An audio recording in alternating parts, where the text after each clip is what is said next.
You know what, bro? I like Deandre Ayton, bro. I like Deandre Ayton.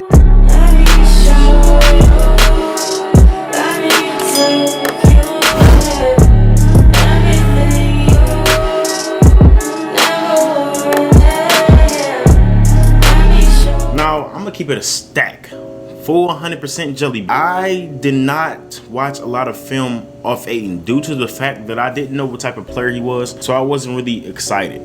Coming out the draft, he had all the skills that you want in a modern day center. He was big, he was mobile, he had great hands, he was good in the pick and roll, he's a great lob target. He really had everything. The one thing that was missing from him that I wanted to see was his defense, because he had the physicals for it. He just needed the attitude. He arrived. I think Deandre Ayton is making that jump. I think Deandre Ayton is going to be the center to talk about for the next decade, besides Jokic, Embiid, Cat, you know what I'm saying, all of them. But Ayton is the one, because I think he's a better defender than all of them but Embiid. Ayton deserves as much credit in this series against the Nuggets, just as much as Devin Booker, just as much as Chris Paul. Y'all really tried to paint the narrative that the Suns wasn't really good for real. It was just Chris Paul, and he took a whole bunch of bums to the... No, bro. Deandre Ayton is a real life great center. He really went from being a horrible defender at his position to being the Nikola Jokic stopper. That's crazy. You would think Rudy Gobert would have had that title, but things didn't work out the way it did. Rudy Gobert is a great defender. Long arms, blocking shots, all that. But his body frame doesn't really do the best job on Jokic, who's kind of a fat boy. He's fat, but that boy good though. The thing about Ayton is he's a big guy who has a stocky frame from Jokic, and he's also mobile in the same sense. And I think he also has quick hands and has active hands when Jokic tries to make the ultimate behind the back, behind his neck, behind his ear type passes. Nikola Jokic, and y'all think I'm making shit up. I'm not just pulling this out of my ass. This is real life data for you. Nikola Jokic, when guarded by Deandre Ayton this season, 13 out of 34 from the field, 3 turnovers, blocked twice, and 0 free throw attempts. Now, all of that is good, but the 0 free throw attempts is what I like. The main goal is for Ayton to be a great defender is if he can stay on the floor. If he doesn't foul Jokic and any other center, he's gonna be special.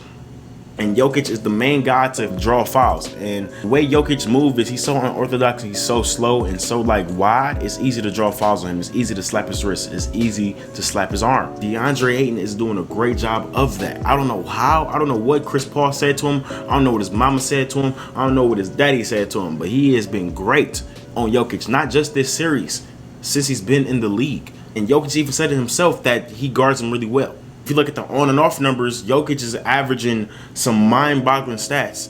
And when Ayton is on the court, he turns into a mediocre type NBA player. Mainly off the fact that Kamisky and Saric are playing for the Nuggets when they guard Jokic. They don't want to play basketball for it. And the thing about Ayton is he's not just a Jokic stopper. Usually when you give the superstar stopper to a LeBron stopper, a Kobe stopper, a MJ stopper, or Steph Curry stopper, anybody you say, they really only on the floor to guard that man. They have nothing else to offer. Ayton is a great offensive player as well. Like I said, he has great touch around the rim. He's a great roller, especially with Chris Paul giving him the rock. You can't really double him because you have Devin Booker, Michael Bridges, CP3, who's gonna shoot the 3. He's great in the post. He has a mid-range jumper, and he's gonna adopt that 3-point J, and it's gonna be really special for him and really scary for the rest of y'all. Ayton is averaging 24 and 15 against the Nuggets in his last 6 matchups. That is mind-boggling. So I don't want to see his regular season stats. I know they dropped a little bit, but he sacrificed his stats for winning, and that's what every NBA player should do. Fuck them stats. All he got to do is keep Jokic under his average, and they might sweep these niggas. Real talk. 5 games at best. If he keeps Jokic under his average, if he keeps Jokic off the offensive glass, even with the Jamal Murray injury, I still think the Suns will pull this out. And I know y'all Suns fans all excited because y'all beat my Lakers. Now y'all about to beat the Nuggets, bro. Don't get ahead of yourself. I mess with the Nuggets. I actually want them to come out the West right now. But that Laker win was a fluke. I ain't gonna cap. We was injured. If Ayton can keep this up, we're gonna talk about more than just Luka and Trae Young from that 2018 draft class. We're gonna talk about Ayton with them too, and this can be a legendary all-time great draft class.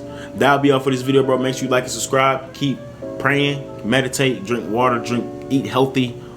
Keep your mind right, keep your heart right, and keep your soul right, bro. I'm out, man. Peace.